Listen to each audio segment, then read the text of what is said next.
And you're welcome to keep your camera on or turn your camera off or change posture to choose a posture that feels comfortable, easeful, supportive, or what your body needs from you today. And so, first, I invite you to bring your awareness to this possibility of awakening, taking refuge in the Buddha, which means one who is awakened.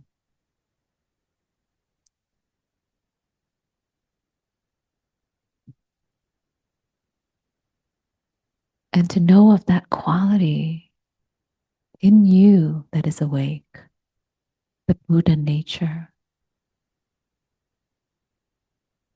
your Buddha nature, your goodness, your original goodness, the wisdom, the clarity, the compassion within, the part of you that remembers and recalls the things that you have seen clearly in this life.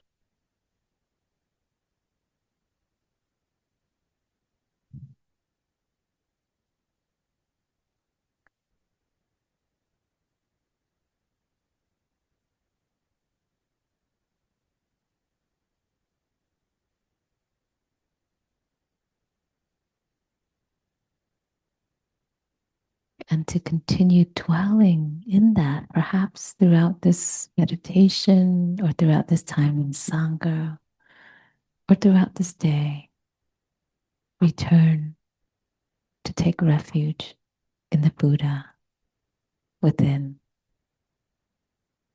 Or maybe the Buddha that you see in others, that you see in nature, the historical Buddha bringing the teacher to mind. Whatever you connect to that has you feel a sense of coming home to that essence, that awakening quality of the heart and the mind.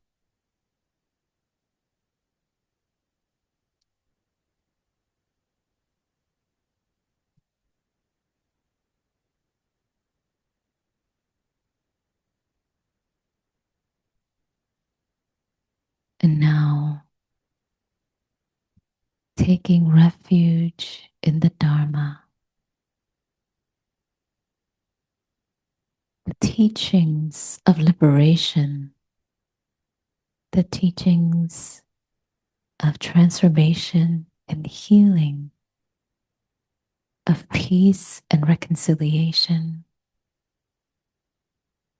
the Buddhist teachings, the Four Noble Truths, the truth about how things really are,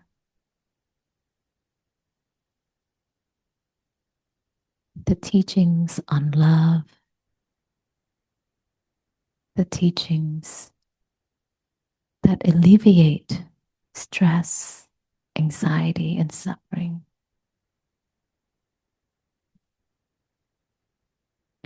the teachings that give rise to peace within our heart and mind, the teachings that deliver us towards inner freedom.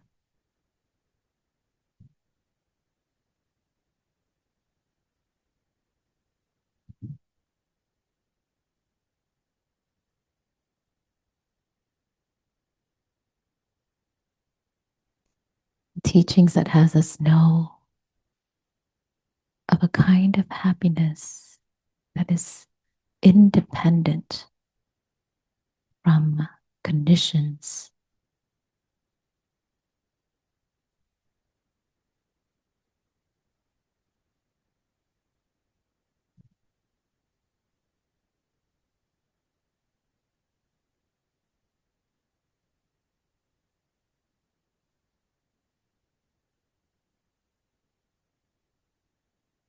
the teachings that remind us that we have agency.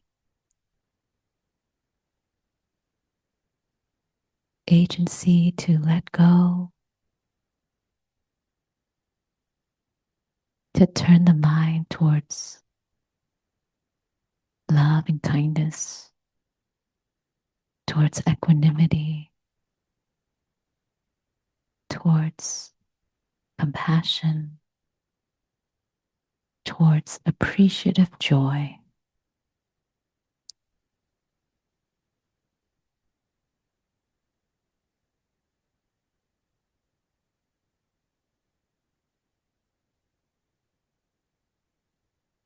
So I invite you to remember and recall this again and again throughout this time of practice, taking refuge in the Dharma.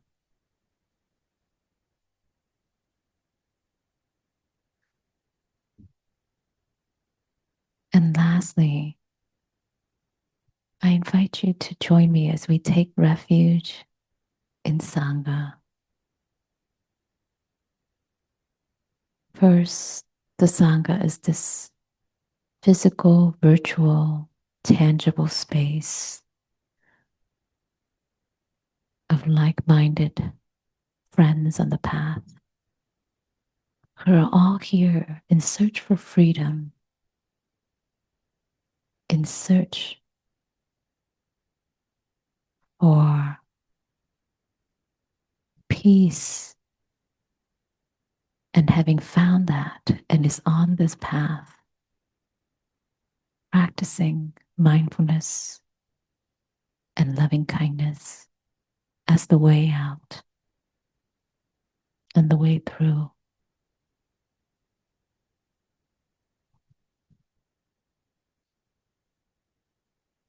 And then connecting to the beloved community that is within you, made up of all the teachers, the guides, all the friends who have reminded you to wake up,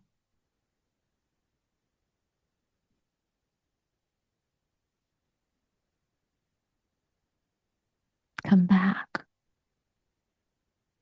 or be here now.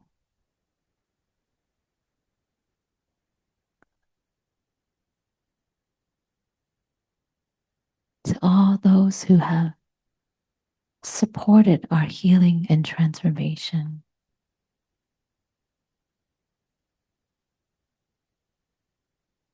to the ways we've been uplifted, cared for, seen, understood, encouraged, guided, counseled. So I invite you to get in touch with how that moves the heart and mind, and let that part of you that's being moved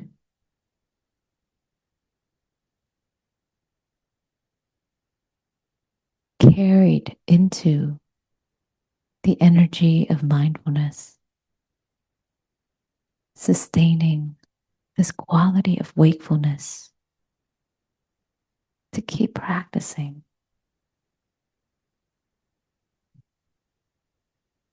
to not give in to anger, greed, or delusion, to keep turning towards the mind of love, the heart of peace.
And when you're ready, turning your attention back to the body,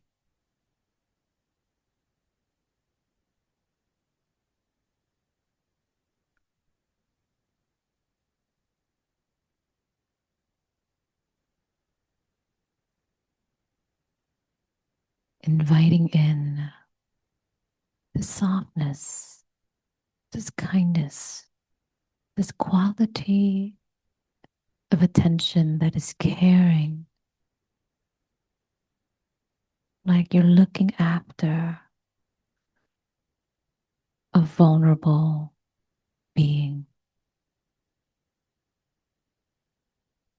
caring for the animal of your soft body.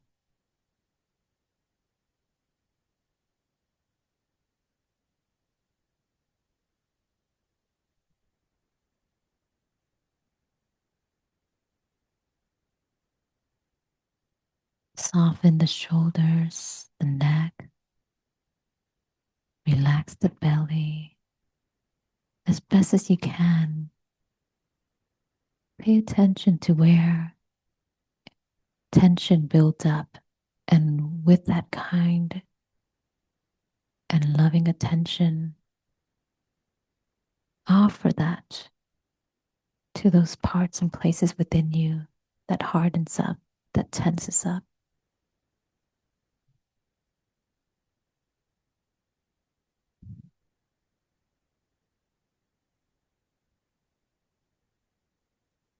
And perhaps bringing in mindful breathing, letting the breath be a friend that helps pacify and tranquilize any energy that disrupt your peace, whether it's a mental energy or a physical energy, a craving or an aversion. Let the breath help calm and soothe whatever is arising inside.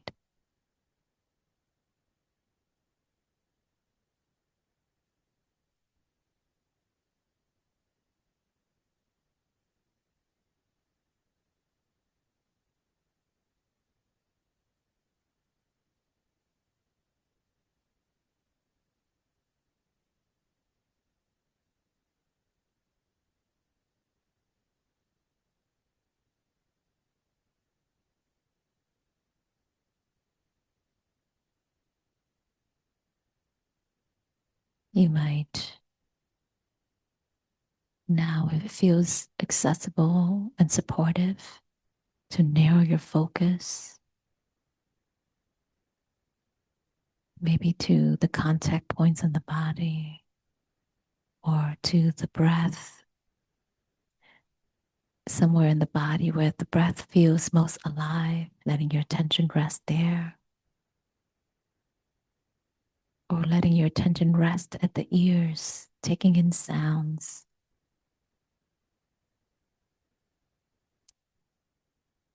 And noticing what will have your attention stay and dwell in the present moment. What feels most supportive and what's accessible for you today? Is it the breath? Is it sounds? Is it anchoring into the body?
remembering to keep the practice simple.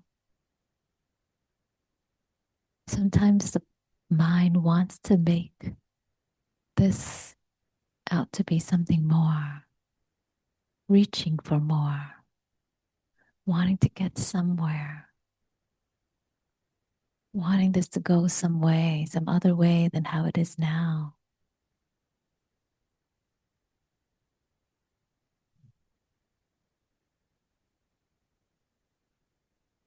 Can we welcome this moment exactly the way it is?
Moment by moment, gathering, collecting your attention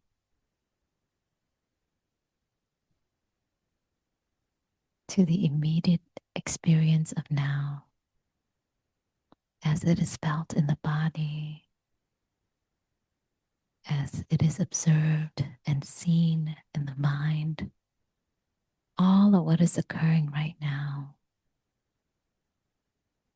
can be known by awareness.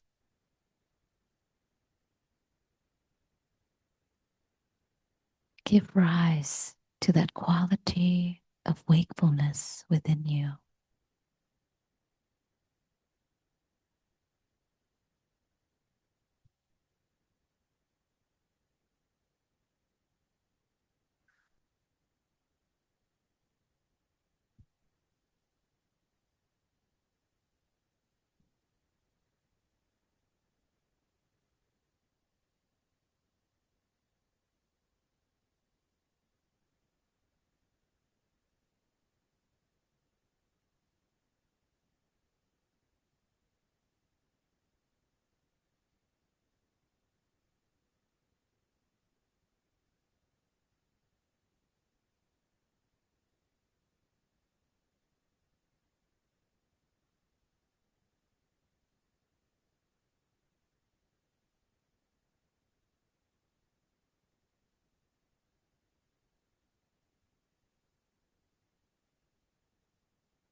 Maybe choosing to stay with the anchor of choice, the anchor that feels most available for you now. Or maybe following me to get in touch with the mood and the tone of this moment, bringing awareness to that. And this tone, this feeling tone is ever changing, and to observe its ever changing nature. And the Buddha breaks it down into 3 categories: pleasant, unpleasant, or neither pleasant or unpleasant.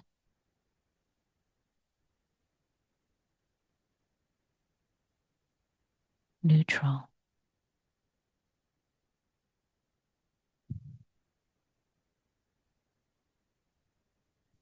So, if you choose to bring awareness to the feeling tone, notice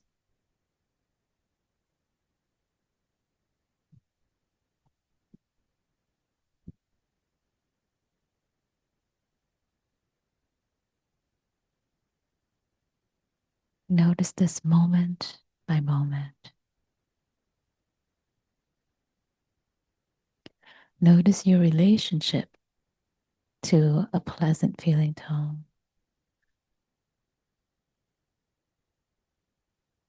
Wanting more of it, perhaps. Maybe even pushing it away.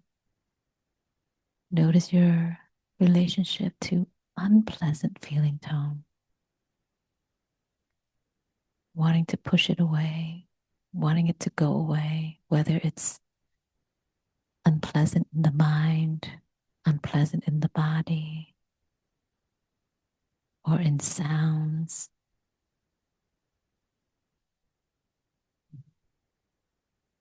Or maybe it's neutral,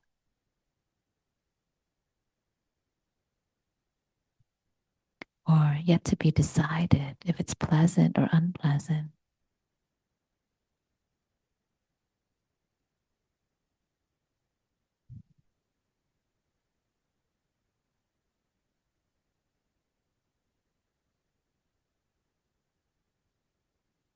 Can you rest in that calm state of awareness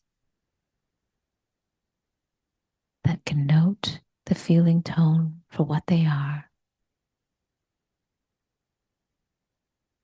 and to observe it arising and passing away,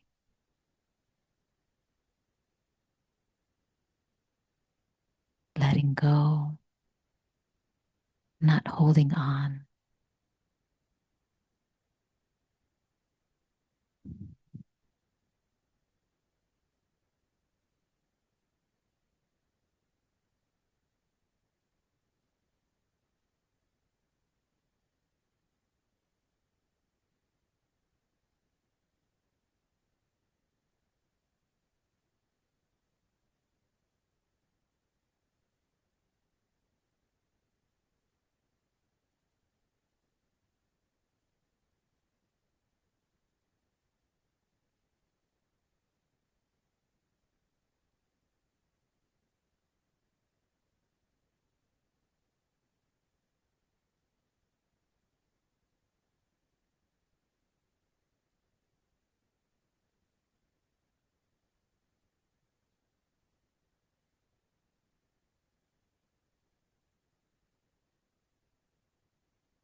Each moment that we can stay and stay awake and aware and relaxed to what is arising in pleasant, unpleasant, or neutral feeling tones. We're cultivating greater peace, deeper concentration,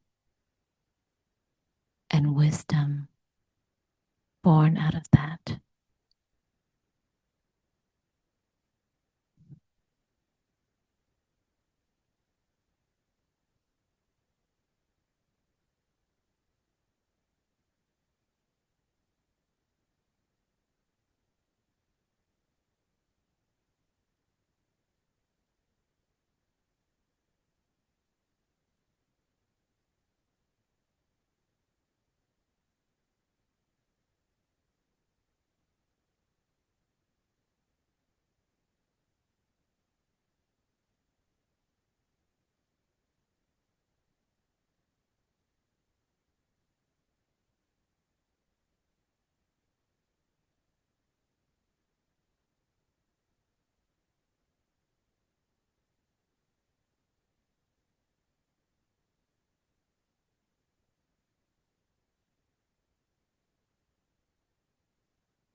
in a moment, you'll hear the sound of the bell that marks the end of our formal meditation practice.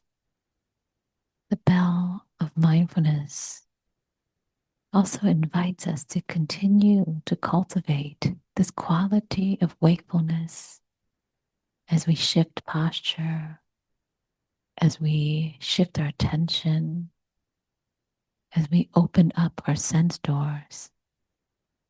Continue to carry that energy of awareness into each moment as best as you can, not letting thoughts carry you too far away, not letting the future or the past pull you in various directions. But what happens if, for the remaining of this time together, you can dwell in the present moment? What will you be cultivating? What will you access in the present moment? What will the present moment offer to you?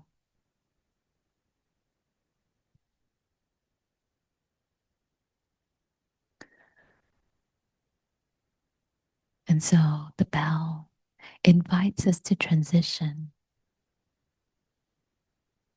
with intention, with care, with full awareness.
Slowly and mindfully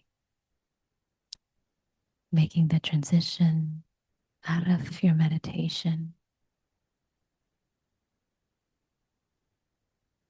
Maybe shifting postures, maybe inviting in movement, stretching out the legs, offering your body some loving kindness. And for each person, that will look different. And I invite you to give yourself permission to offer yourself and your body that expression of loving care.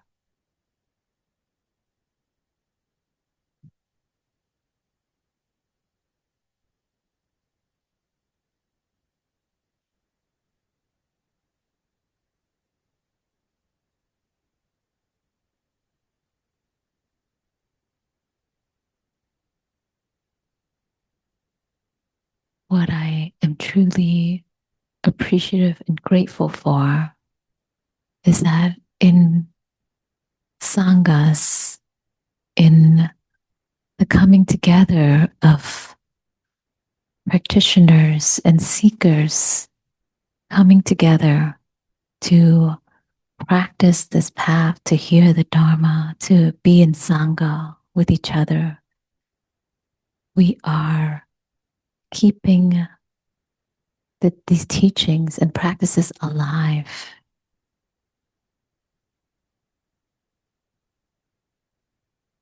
That the lineage that was started over 2,500 years ago continues to live on because we gather together, because we come together in Sangha and practice cultivating mindfulness and practice reflecting on the teachings and how to continue to bring that into our life. This is how we keep the Dharma alive and the awakened nature, the Buddha nature in us alive also. So, for this to be possible for our Sangha and these teachings to remain, there is this whole process or cycle of giving and receiving. And, I was in conversation about this earlier on the way here that,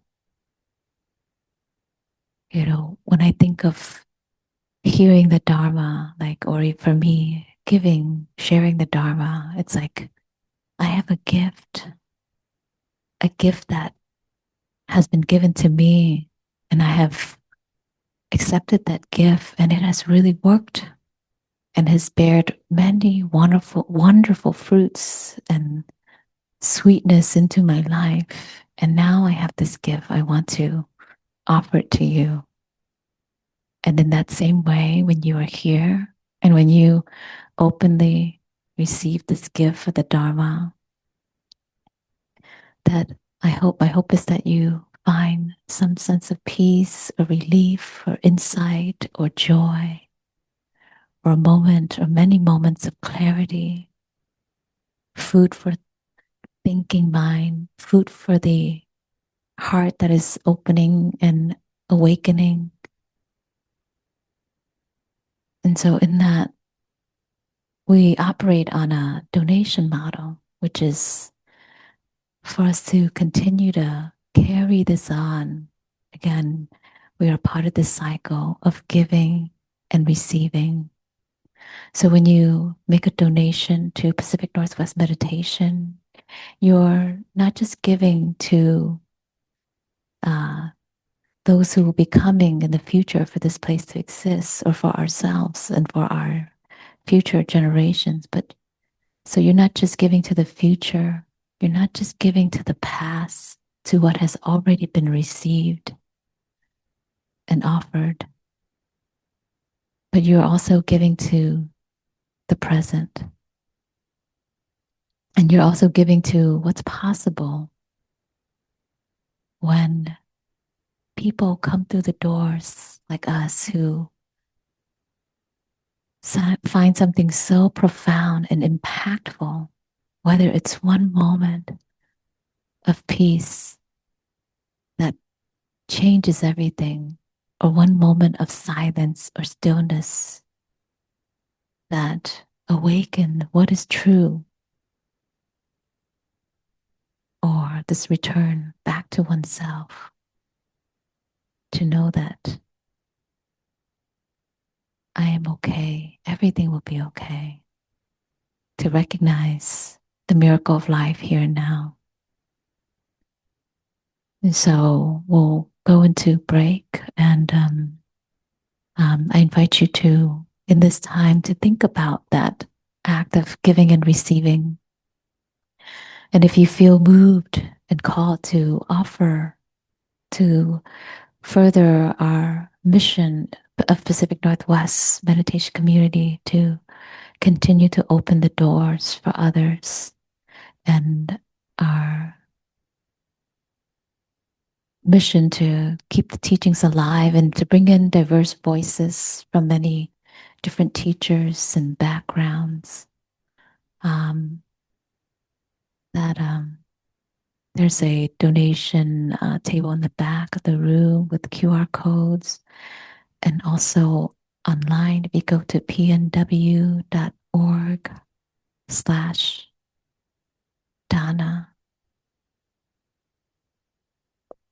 I'll put the link in the chat.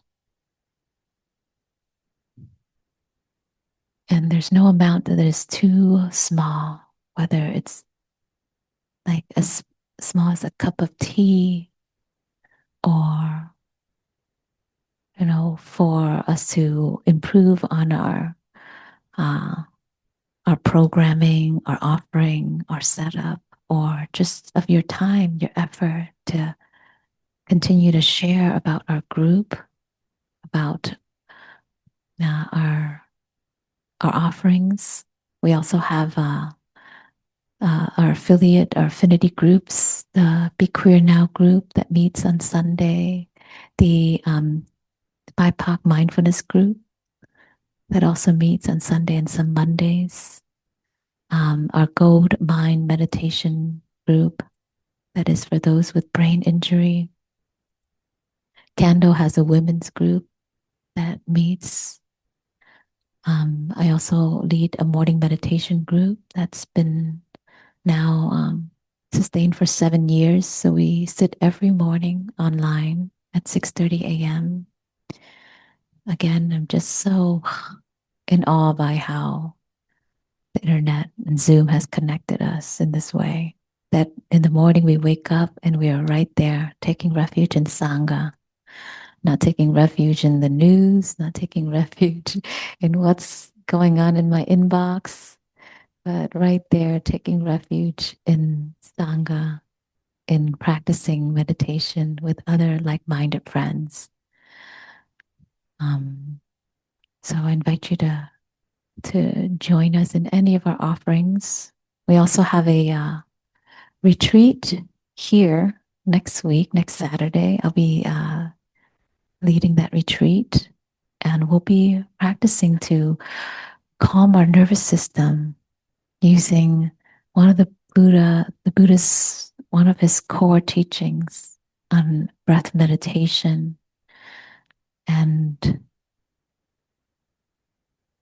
it's a time of rest, a time of coming home to yourself, and a time of slowing down and coming to a stop to look deeply, and time to nourish yourself by cultivating this inner silence and inner watchfulness. So that's next Saturday. If you're on the newsletter, or if you sign up for the newsletter, you'll see the registration for that. There's still room. It's hybrid. And then next week we have Linda, who I'm very excited about, who's going to be teaching Byron Katie's work on the work.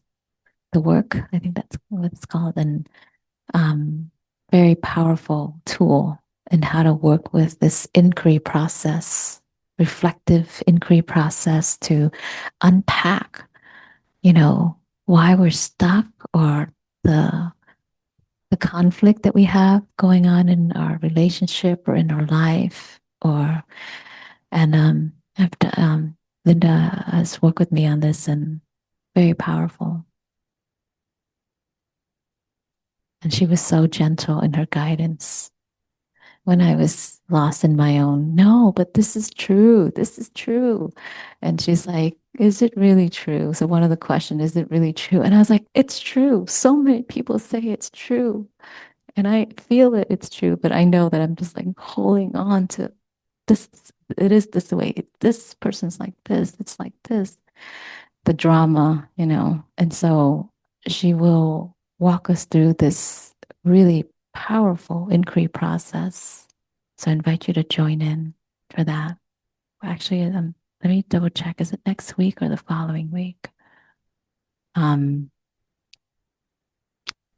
and we'll take a short break here. We'll break for a few minutes, and then we'll come. So there's definitely something pleasant about seclusion, and having that space that is supportive, and the environment that is truly helpful to our our practice. So on one end, there's a way in which we also practice with just being with how things are when it's not perfect, when it's not going our way. Practice with equanimity and patience and forgiveness and letting go of preferences. And then there's the other side of like,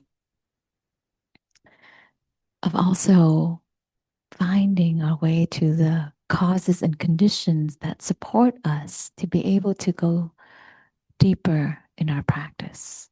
So seeking out and really um, shaping that for ourselves so we can have that sense of seclusion. So for the fact that we are in a very active time, an active weekend where the sound is going to be amplified by a lot tonight with the fireworks. But right now, this is like that piece before, the crackling fireworks, and it's so nice. So I'm delighting in that, really delighting in that, and then delighting in the beautiful weather we have, and also in the drive coming to here, how I was like, oh wow, usually it takes 30 something minutes. Today is only 20 something minutes, less traffic. So that was really wonderful too. So there's so many ways we can turn our minds in any moment. Just notice that. And what is it? Where do we turn to that will continue to water the seed of contentment, of joy, of happiness within us? And when we train in meditation over time, this is what happens. We start to know where to direct our mind, like we're herding cows. I remember Jonathan one time saying herding cats and how impossible that is, and it feels like that at times. And then eventually, oh, we can herd and actually bring our attention to certain things that will give rise to wholesome states of mind, right? And this is taken from the sutra. I've been reading some of the sutra, and one of the words that comes up is graze. So, like we're grazing in the pasture. So, there are the four foundations of mindfulness: being mindful of the body and breath in the body and sensations in the body, being mindful of the feeling tone, which I offered in our meditation. So that feeling tone, pleasant, unpleasant, neutral, and mindfulness of mind, the mental states, the objects of mind, all these things that come up in the mind, and then mindfulness of the Dharma, right, which are the teachings of the Buddha, the teachings of the Four Noble Truths, the Noble Eightfold Path. And so when we're practicing mindfulness, we're grazing in these places. So, like how just in this last hour or two for me, it's now grazing. Oh, wow, this can delight the mind. This experience can give rise to more joy right now. And it can allow this joy to carry on into the next moment. And it can give rise to a sense of peace or loving kindness. So we're constantly grazing for where there can be joy brought in, where we can make ourselves available to it, or to what we can find contentment in, or where we can experience a goodness, a sense of enoughness, which is contrary to what dukkha is, often translated as suffering. It's also been translated as, I read this somewhere, as this subtle, nagging feeling that things aren't quite right. So that's dukkha, the unsatisfactoriness, the unease, the stress, the suffering, the subtle, nagging feeling. things aren't quite right. In other words, for me, I think of like, oh, it's not good enough. Like eating something, this could be better. Or the weather, it could be a little better. Or going to seeing a beautiful sight. Well, that sunrise is okay. It could be better, you know? Or flowers, beautiful, but it could be more bright, more perfect, whatever it is, right? So that's the suffering. So that nagging feeling that it's not good enough, it's not right, and we can kind of see if we go through in our mind all the different areas of life, all the things that come up in our thoughts, or even as we are just in this body, not quite right, how, back or shoulder, neck, or this seat. This could be a little more like this or more like that, right? So that's the suffering, the dukkha we can connect to and really acknowledge, oh, that's what dukkha is that the Buddha is talking about. And just the recognition of that. And then the skillful effort of now turning towards sukha, which is the Pali word for happiness or contentment.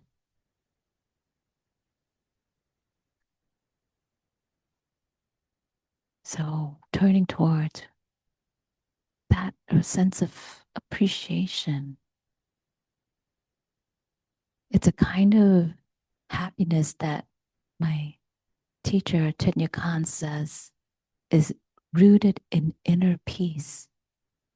So sukha, this kind of happiness, is not this excitedness where, some good news happened and now I'm happy, right? But this is the kind of happiness that is rooted in inner peace. And this is the highest happiness.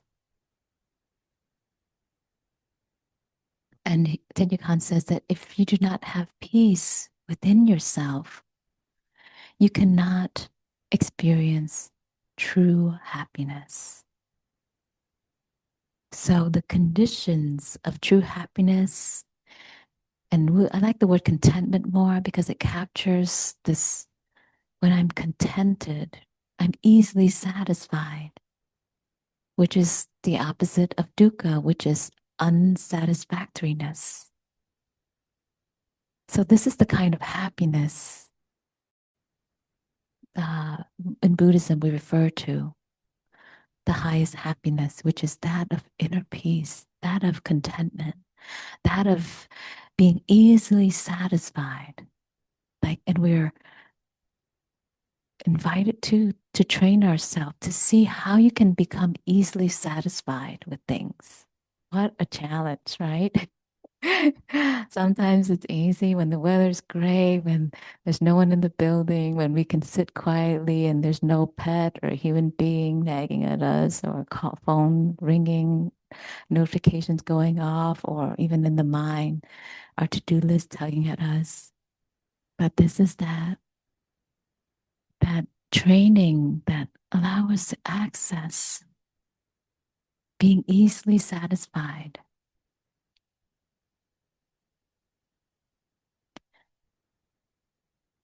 in the present moment, not just in the future later when something is done or when something is completed. That yes, there is some satisfaction to that, but here and now, it's working to come to that place of peace in the present moment.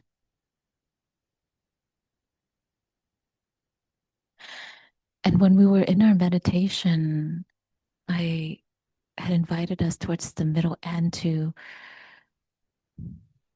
uh, practice with tuning in and becoming aware of the feeling tone of pleasant, unpleasant, and neutral. And I want to bring this back up because this ties to a sutra that I'd like to share. Oftentimes, when we are not aware discomfort or unpleasant or unwanted feelings arise within us, whether the feeling comes from a thought or it comes from a bodily sensation, that feeling tone, when it's undetected, has us react. So mindfulness invites us to pause and stay with this feeling tone, but know that we don't need to actually do anything. We can just observe it arise and pass away. Watch it shift and change and trust that it will. And the trust comes the more we practice. And so each moment that we can stay with unpleasant, pleasant, or neutral feeling tones, we are cultivating this greater sense of peace. We're cultivating a deeper level of concentration. And from this is where wisdom is born. The wisdom of non-doing, the wisdom of simply just being and letting things be, letting people be, letting life be, and observing this nature of impermanence, things arising and passing away, things arising and passing away, and removing this me, my, I, this self that has to, I need to do something with this unpleasant, or I need to do something with this pleasant, experience I'm having. And this is where inner peace, which is the highest happiness, comes from, is the ability to see pleasant, unpleasant, and neutral and not fall into the trap of it.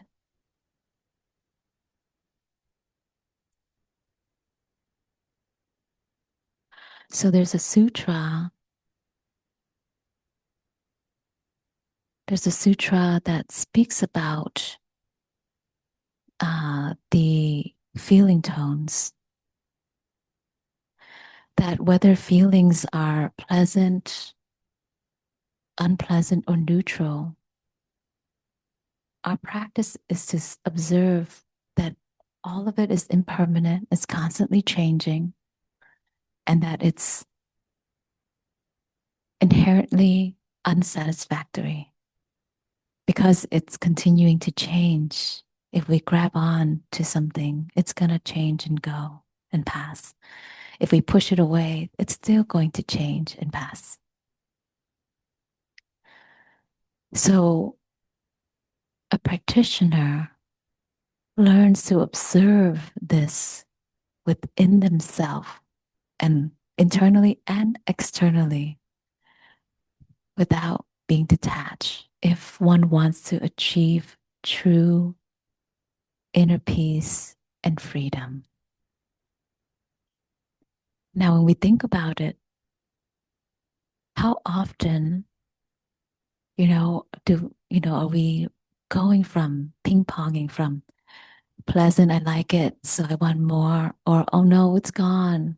That pleasant experience or sensation or whatever it is gone. And then we're sad. And then when it's unpleasant, we're not happy. When it's good, we're happy, but then when it's gone, we're not happy.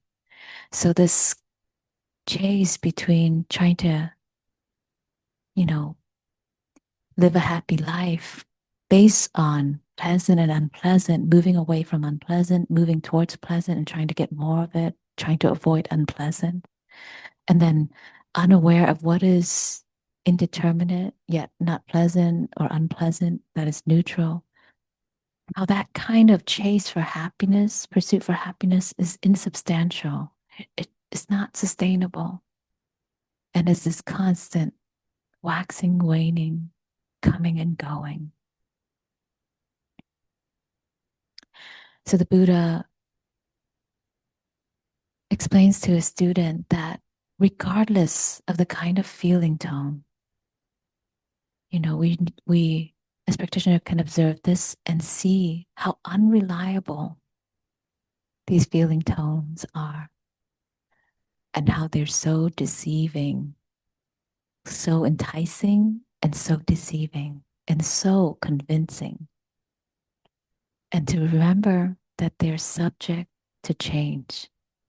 So when we are in that state of wakefulness, we see change. We see the arising and passing away of things. Oh, feeling good, not feeling good, good mood, bad mood, pleasant, oh, painful, neutral. So it's all just an observation and a witnessing of this.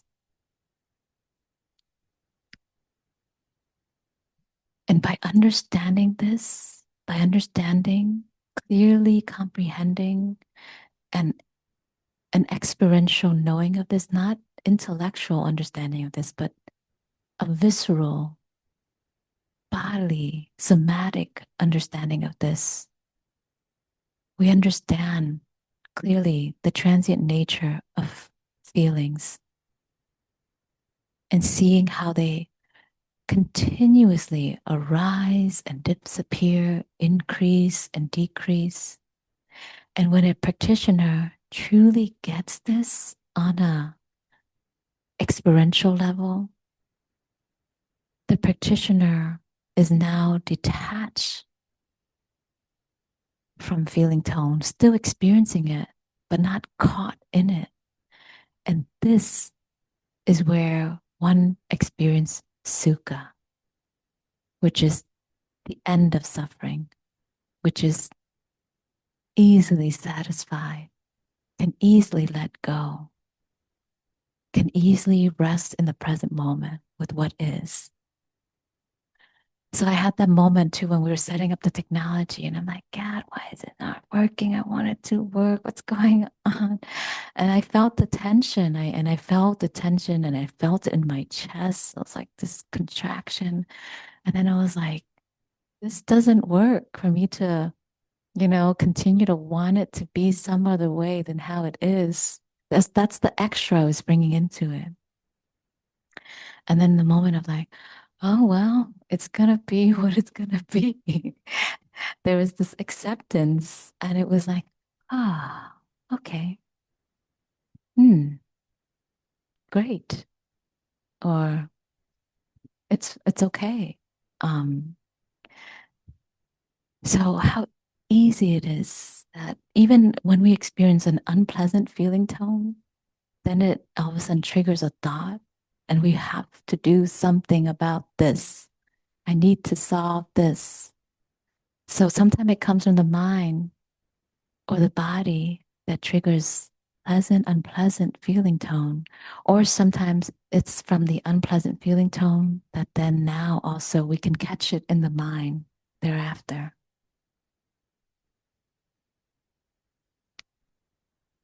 So by practicing to observe bodily sensations without reacting is where we cultivate that inner peace. We're not waiting for political policies to change, not waiting for wars to end, not waiting for the next presidency. We're not waiting for the weather to be better or different, or for our children or parent or relationship to go some way. This kind of sukha comes by way of being able to observe without reaction, without reacting to what we are observing and seeing.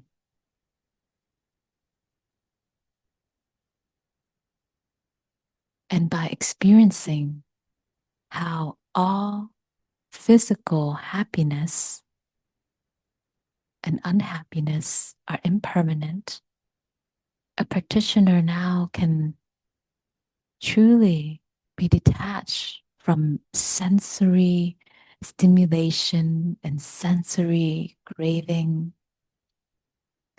and then really arrive at that deeper, more sustainable peace from within. So, this is how the function of meditation actually supports us in cultivating inner peace for our daily life as a whole, is that it's in this act of observing feeling tone, observing pleasant, unpleasant, and neutral, and see it for what it is, that we start to, oh, I can be with this. Oh, I can be with this. And we can calm the excitement, and we can pacify, the discomfort, the restlessness, the uneasiness, the heaviness, right? This is how we work internally. So as we cultivate this through mindfulness and meditation, we start to touch into that joy, that peace that is now coming from within. It's like we're tapping into that. And this is sukha. This is the highest happiness. One that is free from external condition, one that we are working to find within ourselves.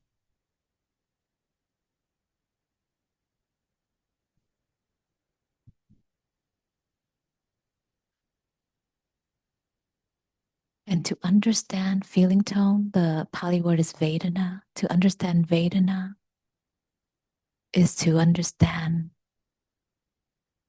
how to create lasting peace.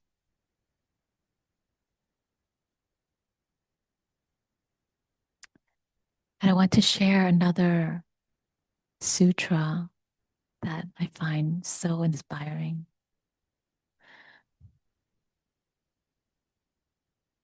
Just even like, when I was working on this, formulating this talk, just even working on it, it brought a lot of like joy and happiness into my mind. And in this particular sutra, uh, a person who dwells in the here and now is one who can experience abundance of pleasure and happiness. You know what? Let me read and quote directly from the sutra. So, practitioners endowed with 6 qualities, a practitioner dwells in the here and now with an abundance of pleasure and happiness. And their source for the ending of the effluence, also known as the mental defilements, has been activated. Their source for the ending of mental defilements or asava has been activated. So, which are these 6? Basically, this is saying what are the 6 qualities that we can experience within that gives rise to this abundant happiness and this progress on this path of liberating our heart and mind. So, what are these 6 qualities? So, as we go through this list, I invite you to notice when this is true for you. And yes, can I verify this through my own experience? Is this true for me up until now? Or if it's not true, you know, just consider like it's like something you can keep in the back of your mind. Because when we can find delight in these things, it can bring about this kind of sukha. So these are the 6 qualities. The first is one who delights in hearing the teachings of truth, the Dhamma. And this person delights in hearing the truth of how things really are, delights in hearing the nature of things. Buddhist psychology dissects the nature of reality and of how things really are, how the self really is, how the mind is, how suffering is, how happiness can arise. And Buddhist psychology is, when we tune into learning and wanting to know and understand, and we delight in this can help light the mind into that state of sukha. So delighting in hearing the Dharma and delighting in the truth, learning about the truth of how things really are. The second one is delighting in the cultivation of skillful, wholesome mental states. So one finds a sense of delight when one is like cultivating this quality of joy or feeling easily satisfied and delights in grazing for that. You know, someone the other day in our morning meditation had said that they had started turning their mind towards this question every day: where can there be where can there be more joy in me right now? Right? Like, how can I make myself available for more joy right now? And even in just that practice, they found a lot of delight in that. So this is basically finding delight in a practice of right effort. Right? When we delight in this cultivation, as the Buddha says, this can bring us great happiness. And the next is delighting in letting go of unskillful states of mind. And so I'll go into this word a little bit more. We spend a lot of time in morning meditation reflections and also in the mentoring program right now. Uh, Oftentimes going over this word, the root word is sama, Samma, and you'll hear it translated on the Noble Eightfold Path a lot of times as right. So right view, right intention, right action, right effort. But that word sama can be translated to wholesome, which works for some folks and doesn't. This morning, someone shared that, I used to have an issue with this word. It just seems so kind of outdated. But I was sharing that with a friend, and they were like, wow, I really like this word. And they're like, and now I'm taking a liking to this word wholesome too. And I'm seeing it from another light. Like wholesome now means like returning back to wholeness, feeling whole and complete and in integrity. So another way to translate the word sama would be skillful or wise. I also like the word, serving, like supportive and serving us and beneficial. So is this serving me, but also serving all? This mental state that I'm in right now. Not just me, is it serving me and serving all? Right? Is it supportive for me and is it supportive for all? Is it beneficial for me and beneficial for everyone? So, on the other end of that, when we are working to abandon and delighting in abandoning and letting go of unskillful states of mind, it's every time that moment of like giving up, why is this thing not working? And then letting go. And then now reflecting on it again for the second, third time. It feels so good that there was that moment of victory where I wasn't just caught in the tension and I was able to come out of the anxiety of, we got to get this thing going. It always works. How come it doesn't work right now? And then letting that go. And okay, it's not working right now.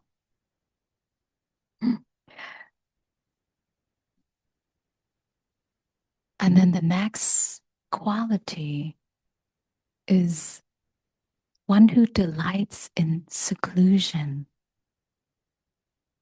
So notice how, just like today, being in this room, just us being here, but there's a sense of seclusion and taking a moment to delight in that, to turn towards that. Wow, how wonderful, how nice. And one who delights in seclusion delights in physical and mental solitude, delights in being away from distraction,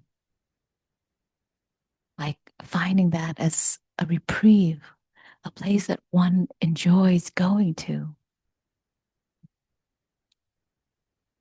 That's one of the things I absolutely appreciate about the Pacific Northwest is so many folks also, find seclusion in nature as a form of spiritual practice, right? Is getting away from the city, the traffic, the sounds of the city, and retreating into nature. So, delighting in seclusion, delighting in physical and mental solitude.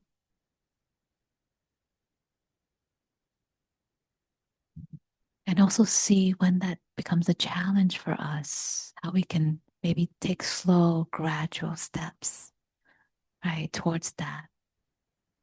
And how does that feel? To me, delighting in seclusion also means delighting in not getting caught in drama, delighting in not getting entangled in things.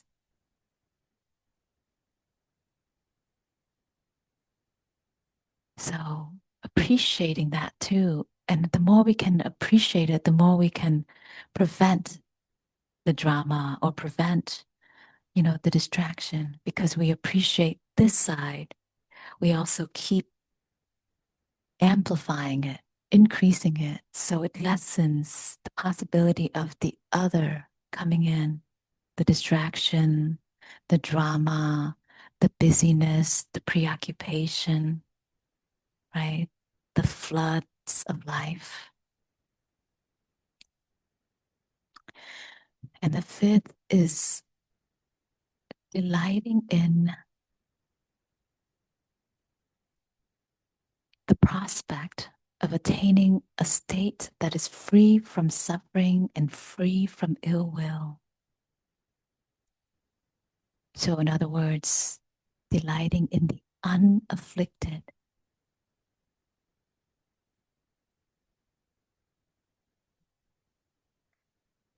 So, you can verify this for yourself.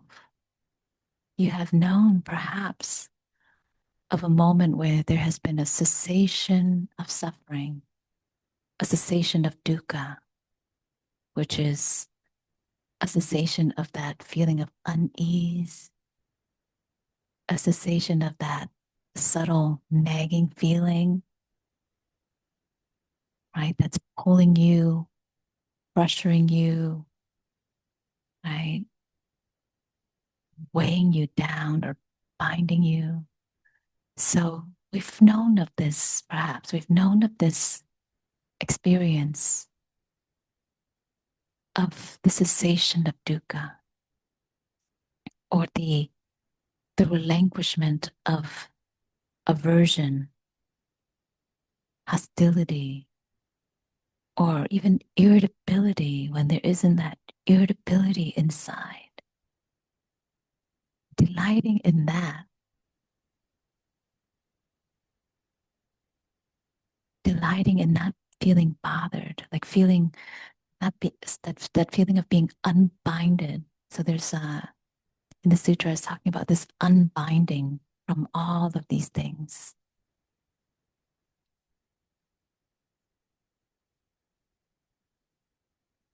So delighting in the unafflicted.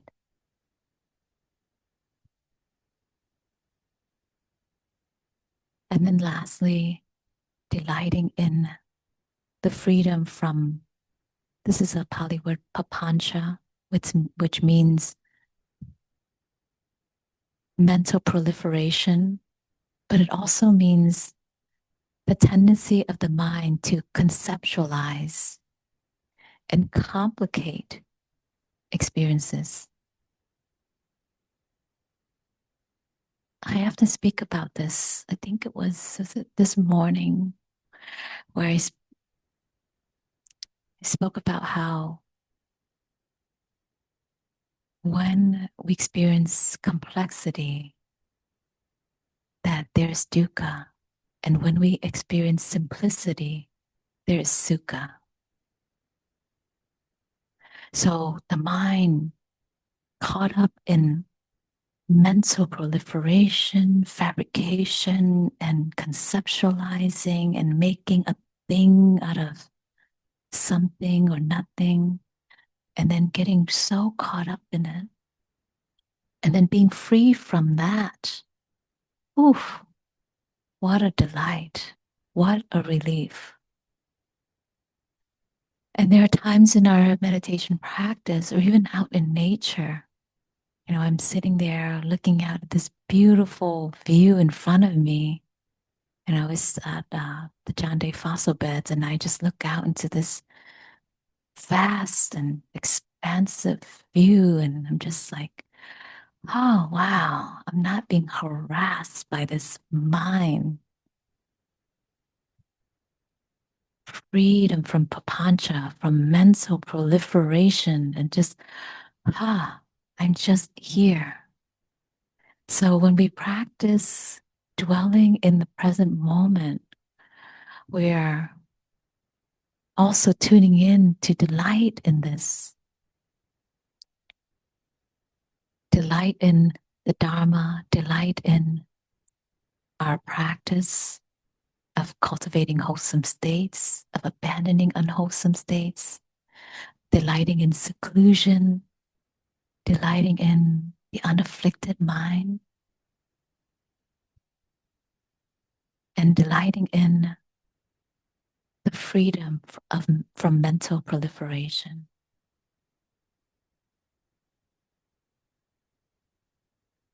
So that the Buddha speaks of is how one can experience the abundance of happiness is by dwelling in the here and now and being able to activate that source of understanding and wakefulness that puts an end to mental defilements.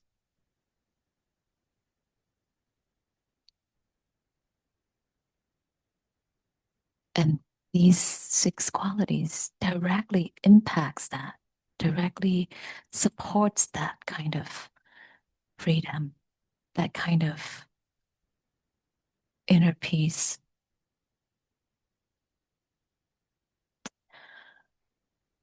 So I've shared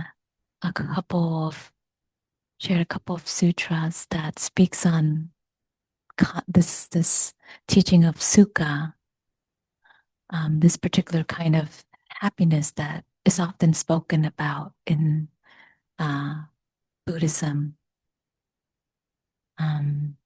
Thank you for your kind attention today. And maybe if there's anyone that has any question or comment, open to you're open to share that or speak. You can, if you're on Zoom, you can raise your hand. If you're in person, there's a mic here that we hand off to you so that those on Zoom can hear you as well. So anyone who has anything you'd like to share, express. Oh, Ed. Yes.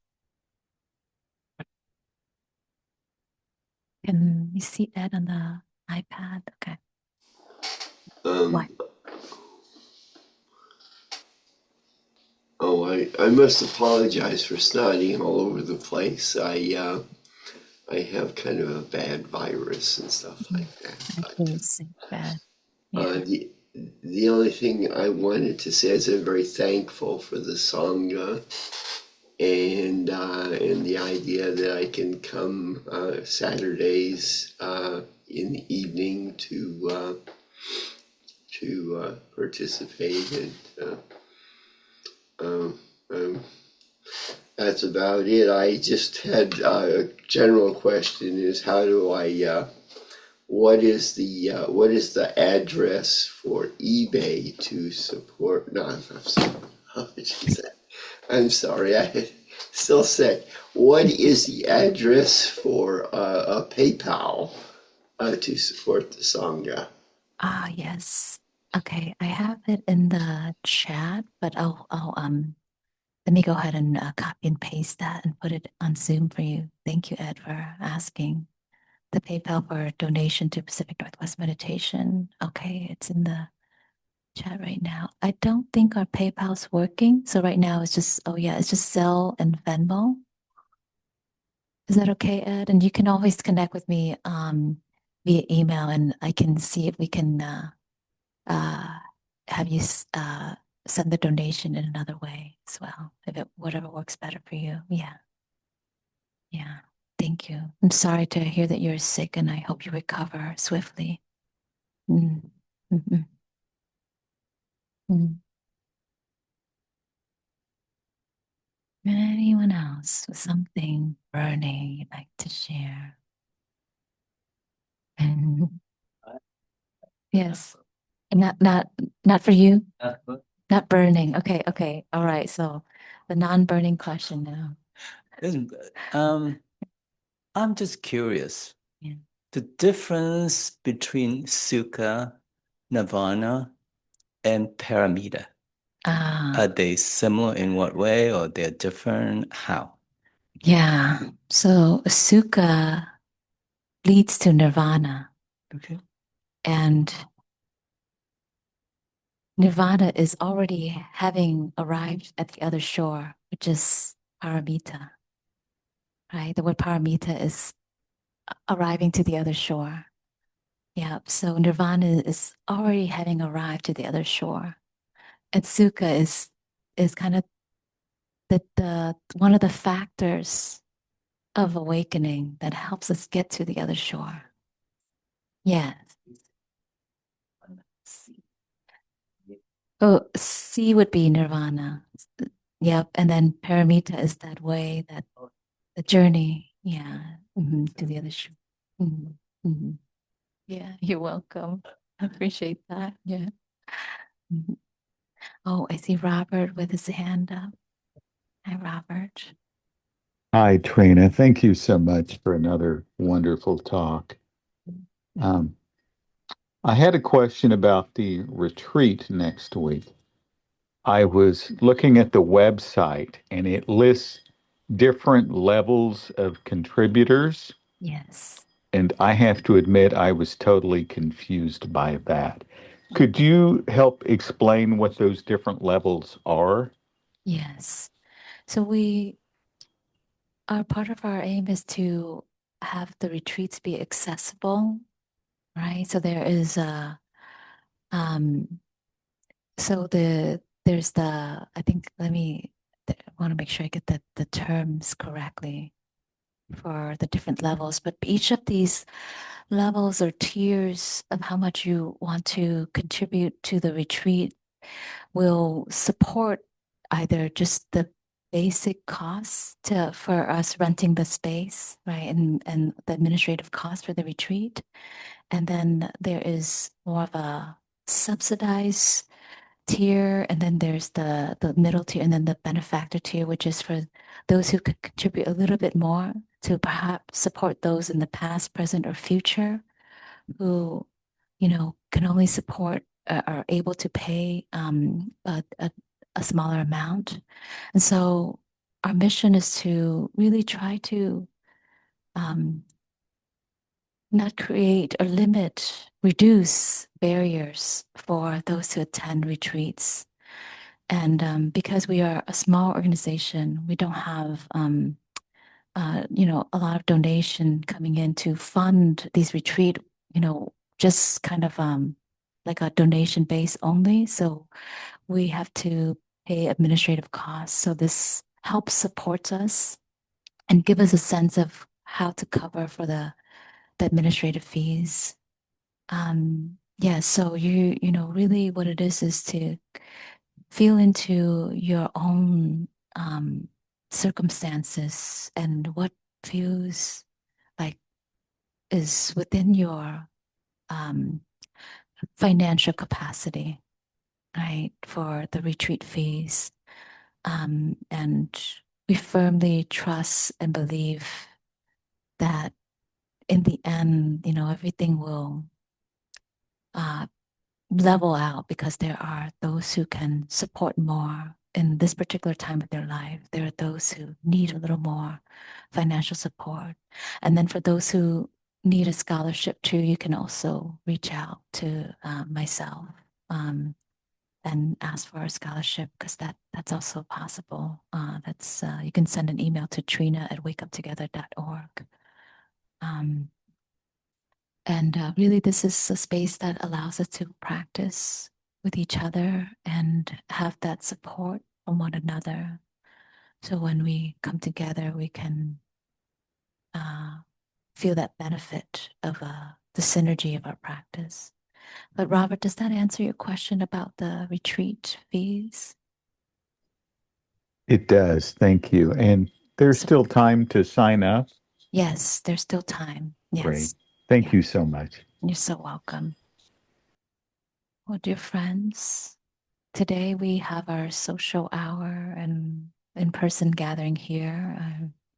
We'll be thinking of those of you who are not able to come physically, but I'm glad you're able to join online. Yeah. Let's see you, River and Sheila and Daryl. And great to be with you all. And perhaps we'll end with 3 sounds of the bell and we'll together perhaps carry forth this nourishment that we receive from having taken refuge in Sangha together. And may that nutriment, that spiritual nutriment, continue to enrich your practice and your life.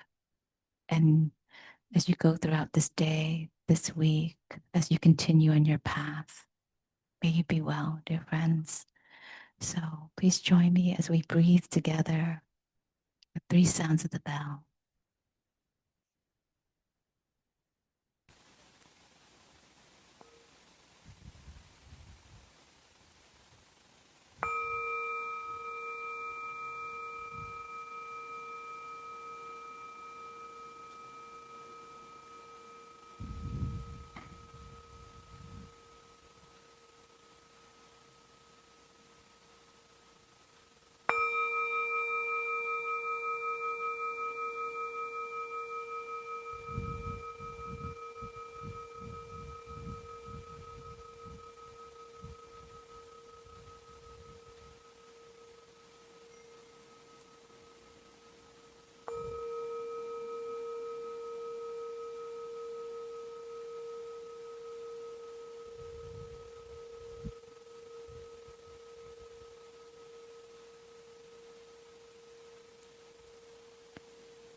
Thank you, everyone. Feel free to unmute yourself if you'd like to say goodbye.